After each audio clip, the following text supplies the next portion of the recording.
Amid the onslaught of cars rushing round on Monument Circle, sounds of twittering birds beckon in another morning. Orioles, hummingbirds, warblers, a few woodpeckers will show up. Some are new to town.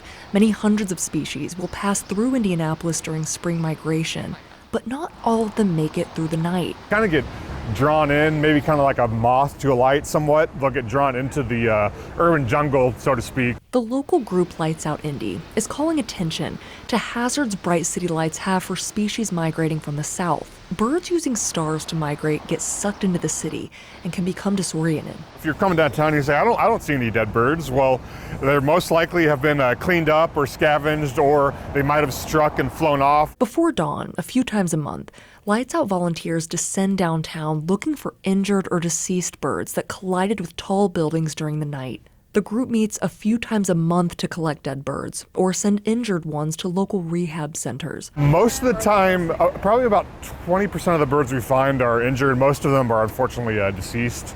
Anywhere from 600 million to 1 billion birds die in building collisions during spring migration throughout the U.S. every year. Places like Dallas, Chicago have already taken measures to dim lights at night in the wake of spring migration.